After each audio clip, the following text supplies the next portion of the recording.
مقام آوا. میخواستم من ابتدای بیوگرافی مختصر از این که از کجا شروع کردید کار موسیقی رو و ساز تخصصیتون چیه؟ به نام خدا. ساز کردان و سرنا رو از زمان خیلی بچگی وقتی که میشنیدم موسیقی های قومی منطقه خودمونو، یه حال و احساس خیلی متفاوتی به هم دست میداد و این یه انگیزه خیلی خاصی داشتم نسبت به صدای ساز سرنا و کرنا. این منوال باعث شد که گرایش پیدا کنم به سمت ساز سرنا و کرنا، ولی خب به اصرار خانواده که نمیذاشتن، به اصرار خانواده که خیلی پافشاری میکردن که ما یه وقت دنبال این داستان نوازندگی نریم و اینکه اون چیزی که باید و شاید نشه و ما هیچ وقت سرنا و کرنا رو دست نگیریم و خیلی بد میدونستن که به هر حال ما قومیتمون به یه طور متفاوته، ما ایلمون ایل ایلخانیه، ایلمون ایل بزرگیه و طایفه‌مون خانواده خودمون. به اصرار نمیذاشتن که دنبال این ساز بریم و با پافشاری هایی که من داشتم و دوست داشتم و علاقه های زیادی که خیلی داشتم به این داستان، مجبور شدم گرایش پیدا کنم به زمینه‌ای تو موسیقی که خانواده موافقت کنن و اونم زمینه‌ای بود که زمینه تعزیه بود که خانواده به خاطری که یه مقدار مذهبی بودن مشکلی نداشتن با زمینه تعزیه و ترومپت و اینکه شروع کردیم ما ساز ترومپت رو کار کردن و از اونجا یواش یواش با موسیقی سنتی آشنا شدیم در تعزیه و در کنار ترومپت سایدرام کار کردیم. در کنار سایدرام ساز نیو شروع کردم به ترتیب، اول ترومپت بعد سایدرام بعد ساز نیو شروع کردیم و تا یه مقطع سنی که دیگه به هر حال زورمون رسید و تونستیم یه مقداری با خانواده به صورت مخفیانه یه سرنای تهیه کردم پیش خدمت یکی از اساتید و شروع کردم یواش یواش سرنا زدن، یواشکی خانواده.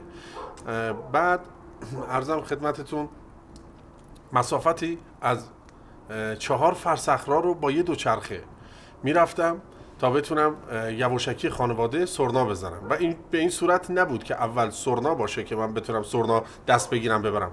من یک ترومپتی داشتم، ترومپتای قدیمی یاماها، اون کف خود ساز ترومپت از جنس فیبر بود. من این فیبر صفحه‌ای که سازم روش قرار می‌گرفت زیرش خیلی خلاصی داشت. این فیبر رو از بغل بلند کرده بودم، جای یه سرنا رو زیر اون ساز ترومپت قایم کرده بودم و یه ساز سرنایی داشتم ناکوک با خیلی داستان‌ها، هنوزم دارمش، به یادگار نگرش داشتم. اون سرنایی که اولین سرنایی بود که دست داشتم گرفتم و کار کردم و تونستم یواش یواش بعد از اینکه ترومپت و نیو کار کردم با اون سرنا آشناییت باشم. و اون موقع ما اصفهان زندگی می‌کردیم و اینجا به صورتی نبود که مرجعی باشه یا مثلا استادی باشه که بتونم برم پیشش سرنا یاد بگیرم، یا مثلا خیلی بودن نوازنده‌های قومیتی بودن، نوازنده‌های مقامی بودن، چون که آشناییت با ساز ترومپت و نی داشتن و اینا خیلی پرمحتوا بود و ردیف‌های آواز سنتی رو همه رو می‌زدن، دستگاه‌های ایرانی رو همه رو می‌زدن، موسیقی رو خیلی خوب ادا می‌کردن. توی سرنا و کرنا با شخصیتی آشنا نشدم تو این زمینه که این علم و معلومات رو داشته باشه که بتونه خیلی خوب با بیوگرافی خیلی بالا این سازو با تراکمش به من یاد بده یا به هم نشون بده. قطره قطره اطلاعات و علم و موسیقیایی که روی ساز ترومپت و ساز نی داشتم یواش یواش آوردم روی سرنا و ساز کرنا. و اینکه به گذر زمان یه روز خدمت استاد بزرگی رسیدیم توی درود لرستان به نام استاد رحمخدا نوری‌شاد که من افتخار این رو داشتم که 10 جلسه شاگرد ایشون بودم و بعد که استاد رحمت خدا رفتم فوت شدن خدمت استاد لشنی بودم، استاد غلام لشنی رفتم چندین جلسه و پیش اون سرنا و کرنا رو سرنا رو یاد گرفتم. کرنا رو از کاست های استاد قپونی اسدی، استاد نورالله مومن نژاد گوش میدادم و مشابهشون سعی میکردم یه کاری توی کرنا کرده باشم، تا اینکه آشناییت پیدا کردیم با استدیوهایی که کارهای بختیاری انجام میدادن داخل اصفهان. خدمت آقای صادقی رسیدم، خدمت آقای جهانبخش رسیدم که خیلی لطف داشتن به بنده، خیلی گرما رو تحویل گرفتن و ویژه خیلی کمکمون کردن تو این راستا که کوک ها رو یواش یواش قطره قطره، یعنی اولین سازی که من بردم داخل استودیو استاد کار انجام بدم،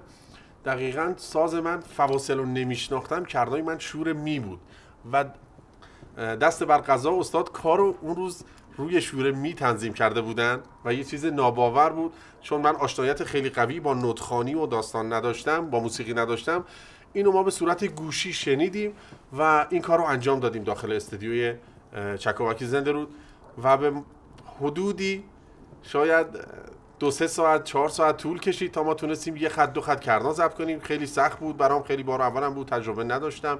برای اساتید خیلی سخت بود که برام سولفژ میکردن تا من بتونم گوشی این ساز رو انجام بدم و رفته رفته با کوک ها آشنا شدیم و فواصل متفاوتی ساختیم و با اندازه های متفاوت دسته ها نوازندگی کردیم تا اینکه وقتی که با سازم خیلی اوکی تر شدم، خیلی اختر شدم، خیلی یکی تر شدم، متوجه شدم که یه دونه ساز اگر فواصلش کنترل بشه با یه دسته کرنا میشه 4 کوکو زد یا میشه 3 کوکو خیلی خوب زد. بر فرض مثال سازی که شور می بود، شور ر باش میزدیم، شور دو دیز باش میزدیم به کمک کنترل فوت، به کمک انگشت‌گذاری سازها و اینکه دیگه تقسیم می‌کردیم که سوریکورون ها و دیز بمول های خود سازه رو چجوری با اون کوک و اون ابعاد و اندازه یه دسته کنترل کنیم. خب دقیقاً مشکلی که ما داشتیم و نمیشد با اون داستان کنار بیای همین بود. خانواده ما هیچ کس موسیقی بلد نبود، حتی موسیقی سالمی هم گوش نمیدادن، حتی اصلا موسیقی دوست نداشتن. این که پافشاری میکردن که ما دنبال این داستان نریم به خاطر یه سری از وجهه هایی بود که توی اقوام وجود داشت، توی خانواده های اصیل وجود داشت که نمیذاشتن که فردا پسر منو تشمال صدا میکنن، فردا باعث کسر شأن خانواده ما میشه. بعد اونم سازی که ما انتخاب کرده بودیم. یعنی من عاشق سرنا و کرنا بودم و قلبا وقتی صداشو میشنیدم حالت جنون بهم دست میداد و خیلی وقتا تو شادی های مردم اونا از ته دل شادی میکردن، من گریه میکردم، چون که یه چیزی احساس میکردم توی این سازه، یه چیزی توی اون اوج شادی احساس میکردم. خب درکش برای خیلی از انسانهای طبیعی خیلی سخت بود و باورش هم برای خیلی ها خیلی سخت بود و خانواده من نمیدونستن که اون درون من و این موسیقی چقدر تکون میده و این درک نکردن خانواده ما باعث چالش زندگی و موسیقیایی ما شد، باعث شد که ما خیلی سختی های زیادی بکشیم. من بالاجبار مجبور بودم 2 هفته یک بار صبح تا ظهر مدرسه درس میخوندم، بعد از ظهر میرفتم سر کار. 2 هفته یک بار یواشکی خانواده به بهونه‌ای که برم قم و جمکران از اصفهان، شبانه میرفتم درود و میرفتم خدمت اساتید اونجا کلاس موسیقی و سرنا رو یواشکی اونجا شروع کردم به کار کردم و اگر انگیزه متفاوت‌تر بود و اگر دید خانواده ها متفاوت‌تر بود نسبت به این ساز، خیلی عالی‌تر پیش میرفت. حالا درسته خانواده آشنایت با موسیقی نداشتن، ولی خب به هر حال مراجعی بودن که ما میتونستیم در کنار اونا خیلی موسیقی رو عالی‌تر کار کنیم، خیلی بهتر کار کنیم و اینکه خیلی راحت‌تر با این ساز ارتباط بگیریم و حرف برای گفتن داشته باشیم با این ساز داخل ایل بختیاری و ایل لرستان. ببینید بختیاری ها انقدر به این ساز علاقه دارن و هیجانیشون میکنه که فیلمی که مریان سی کوپر و ارنست شوتزاک اومدن از قم بختیاری سال 1301 ساختن، 1927 میلادی. اون موقع که بختیاری ها این به قولا افراد حیدرخان بابا احمدی میخوان زردکو رو فتح بکنن، 7 مرد یا 9 تا، حالا دقیقاً عددش یادم نیست، گیوهاشون رو در میارن که اون راه رو باز کنن که ایل حرکت بکنه و طایفه بابا احمدی حرکت بکنه و اون مسیر رو از زردکو صعود کنه. 2 نفر نوازنده پشت اینها دارن موسیقی میزنن برای اینها، یعنی اینها با موسیقی هیجانی میشدن و خستگی این راه باز کردن برای ایل و عبورش از زردکو رو متوجه نمیشدن. اینقدر با موسیقی در هم تنیده است. ولی خب به قول شما این نگاه هم وجود داره که الان ما افرادی رو میبینیم تو عرصه موسیقی که اصلا هیچ سواد موسیقایی نداره. خودتون نظرتون در رابطه این موضوع چیه؟ من اینو میخوام به اون کلمه ارتباط بدم که تمام نوازنده های ایل بختیاری رو صدا میکنن. تمام نوازنده های ایل بختیاری رو در زمان قدیم میرشکال صدا میکردن. رفته رفته که فرهنگ خیلی بهتر شد، خیلی این با موسیقی آشناییت پیدا کردن، اونها رو تشمال مینامن. ببین ما یه طایفه داریم در ایل بختیاری که طایفه تشماله، ولی اون تشمالی که ساز میزنه اون تشمال نیست که طایفه بختیاریه. کلمه تشمال به دو بخش تقسیم میشه. تشمال یعنی توشه یک مال، یعنی اصالت یک قوم. من وقتی که توی این سازم میدمم و مقام ها رو دونه دونه پشت سر هم مینوازم، دارم فرهنگ ایلم رو به شما نشون میدم. یعنی دارم اگر سوگ میزنم دارم غم ایلم رو به شما نشون میدم، اگر شادی و بنگ شادی میزنم دارم قدرت شادی رو به شما نشون میدم، اگر رزمی میزنم دارم قدرت رزم و غرور ایلم رو فریاد میزنم. و کلمه تشمال به نظر من به این منواله که توشه یک ماله و این فرهنگ یک ایله و نوازنده اون ایل داره فرهنگ و آداب و رسوم اون ایلو ادا میکنه و نشون میده با این ساز. و اینکه خیلی ارتباط بسیار بسیار در زمانهای گذشته قوی بود. به این صورت بود که تشمال ها وقتی ساز میزدن 80% 90% مردم حضور در اون جمع متوجه می شدن که اون تشمال داره چی میزنه یا اون تشمال داره چی کار میکنه، داره کدوم بیت کدوم بزرگو میزنه، داره کدوم موسیقی کدوم قومو انجام میده، داره در کدام مقام نوازندگی میکنه. ولی خب رفته رفته به خاطر امروزی بودن نوازنده ها، به خاطر اینکه خواهان مردم به این صورت شده، اینها خیلی از بین رفته و خیلی از نوازنده ها اصیل ساز نمیزنن. این نیست که شاید طرف 7 پشت 8 پشت نوازنده بودن، ولی الان لحظه‌ای که میرن داخل جشن ها که بزرگترین مراجع برای توزیع موسیقی قومیتی ما، اون حرف ها و اون بحث ها و اون موسیقی که ادا میکنن دقیقاً اون موسیقی اصیل ایل خودمون نیست و اون موسیقی اصالت دار ما نیست. یا خیلی از ملودی هایی که آوردن توی کارشون، نوازنده برای اینکه دیده بشه از ملودی های غربی استفاده میکنه، از ملودی های قشر های متفاوت استفاده میکنه، از ملودی های عربی استفاده میکنن، از ملودی های بندری استفاده میکنن، در صورتی که اینا اصالت موسیقی ما نیست و اون وزن موسیقی ما رو متفاوت کرده. دو، اینکه جدیداً به این صورت شده که کوک های متفاوتی میسازن و داخل جشن ها میبرن که اون اصالت صدای ساز بختیاری و اون گالشت صدای ساز بختیاری رو ازش گرفته شده. زیبایی صدای این ساز کرنا و اصالت ساز کرنا باید تا جایی که مقدوره حفظ بشه. اگر من بیام معیار کوکی ساز کرنا رو تغییر بدم، ببین هر قوم و قشری جنس صدای سازشون متفاوته و اینکه چون قابلیت داره اون ساز و چون که الان خیلی امروزه تر میتونن فواصل و کوک های متفاوتی بسازن، این میتونه یه مقدار خطرناک باشه به خاطر اینکه اون اصالت اون جنس اصیله از دست بره. ببین وقتی زیبایی این ساز اونجاییه که تمام نوازنده های قدیمی یا شور میزدن یا دستاشون یه مقدار بلندتر بود، ابعاد فواصل ساختاریشون یه ذره متفاوت بود، شور ر بود یا شور دو بود، نهایتا از این سه کوک خارج نبود. ولی امروزه خیلی از نوازنده ها کوک های متفاوتی ساختن که اون اصالت رو یه مقدار از بین برده. صدای سازه برای مخاطب تشخیص دادن قشر و قومه یه مقدار سخت‌تر شده. شور سل کرنا رو ساختن خیلی نزدیک به کرنای قشقایی میشه، خیلی نزدیک به کرنای نورآباد ممسنی میشه و اون اصالت بختیاریه رو نمیشه باهاش انجام داد. زیبایی صدای ساز کرنا و اصالت خود صدای ساز کرنا توی واخونهایی هست که توی اون بم بودنشه، اون زیبایی غرور ساز است، اون جدی بودن خیلی صدای ساز است و این باعث میشه که بسیار متفاوت باشه و مخاطب حال و احساس غرور کنه توی شنیدن موسیقی خودش. ولی اگر از این چارچوب یه مقدار خارج بشه، احساس میکنم که خیلی جالب نباشه. بالاجبار بعضی وقتا توی استدیوها شاید یه سری کارها تنظیم بشه، شاید یه سری جاها انجام بشه که مجبور باشیم خودمون با کرنا چند کوک متفاوت رو ادا کنیم، ولی ترجیحاً سعی میکنم که با یک کرنا باشه که اون اصالت کنترل بشه، از بین نره، اون اصالت رنگ و بوش عوض نشه. خودت بیشتر به چه کوکی علاقه‌مندی اگر بخوای ساز انتخاب بکنی؟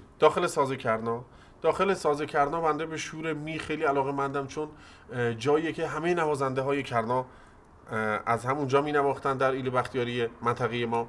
اساتیدی که داخل جشن ها می آوردن ساز می زدن، یا مثلا کاست هایی که از استاد قپونی اسدی گوش می دادم، از نورالله مومن نژاد گوش می دادم. کاست هایی که گوش می دادم فواصل کوک سازیشون در این حواشی بود و در این نزدیکی های کوک بود و وقتی که از اون در میاد یه مقداری به گوشم دلنشین تر نیست. قابلیتی که گفتی توی کرنا داری که بله. میتونی کوکای مختلف بزنی با یه کرنا، این رو میتونی برامون اجرا بکنی لطفا؟ بله براتون اجرا. برای حسن ختام کار. حالا یه خیلی خلاصه برامون بگو تفاوت کرنا نوازی که بتونه تو استودیو بزنه با کرنا نوازی که این امکان براش فراهم نیست چیه دقیقا؟ اگر بخوایم تراکم ساز کرنا رو باز کنیم، خب فلسفه بسیار زیاده. ببین، بنابر ساختار خود دسته ما، یه دسته ای که ساختار امتحانش رو پس داده و میدونیم چه ابعاد میلی و چه جنس و اندازه قمیشی و چه فواصل ساختاری دسته کرنا و زرد کرنا شور می دقیق بهمون میده، میایم با گوشمون و با کنترل نوت هامون و با کنترل فوتمون کوک ها رو تغییر میدیم. انگشت گذاریمون روی ساز باعث میشه که جای نوازندگیمون که تغییر میکنه باعث میشه کوکمون تغییر کنه، ولی خب بسیار سخت، خیلی راحت نیست. تراکم ساز، یه وقت میبینی چوبت خشک، یه روز یه کوکه باید 40 هرتز فوت کنی، یه وقت چوبت مرغوب هوا شرجیه باید کمتر فوت کنی تا اون کوکه سر جای خودش باشه، یه وقت خیلی هوا سرد، روغنی که به سازت زدی، تر و خشکی که سازتو کردی ماسیده، سازت یخ زده، سازت خیلی سفته، دمیدن توش باز متفاوت تر میشه و جنس قمیشی هم که روی ساز بسته میشه بر حسب منطقه آب و هوایی باز متفاوته با هم دیگه، چون همه قمیش ها یه شکل نیستن. همه رو تست کردیم تا حدودی یه شکل نیستن، منطقه به منطقه فرق میکنه. منطقه گرمسیر قمیشاشون باز متفاوت‌تره، گوشه بندتره، صدای ویبراسیون خاص خودشو داره و اون باعث میشه که اون جنس کرناه صداش به اون چیزی که مطلوبه برسه. با یه دسته کرنایی که قاعدتاً این فواصل رعایت شده باشه و درست باشه و دقیق باشه، میشه چند کوکو به صورت حالا خیلی کاملم نه، یه مقدار یه سری جاها محدود میشه انجام داد و بر فرض مثال ما یک آهنگی رو معیار میگیریم که چند کوک متفاوت بزنیم که به گوش مخاطبم نزدیک باشه و آشناییت با اون آهنگ داشته باشن، که خیلی سخت نباشه. مثلا ما آهنگ شیرعلی مردون رو معیار میگیریم توی این آهنگ که به گوش مخاطبم آشناییت داشته باشه. اولین جایی که میزنیم از شور سیه.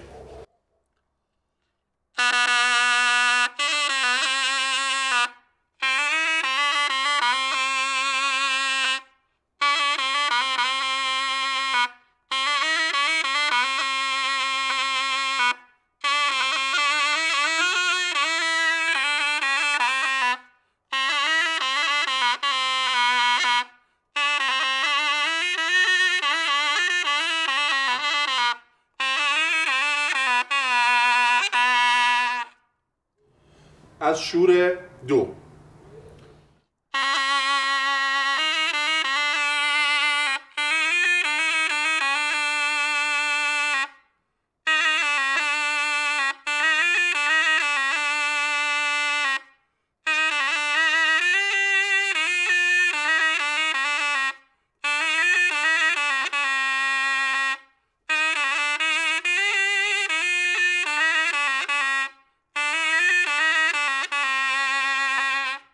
شور ره.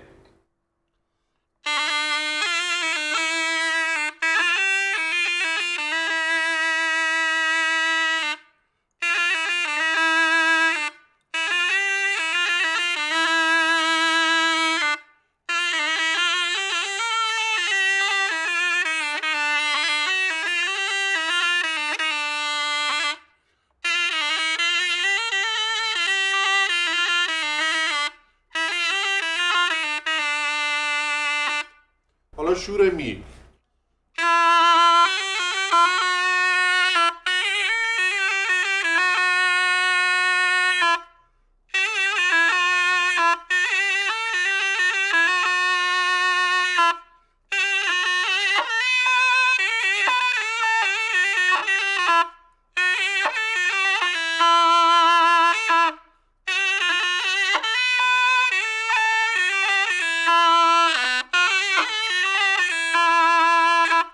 حالا شور فا.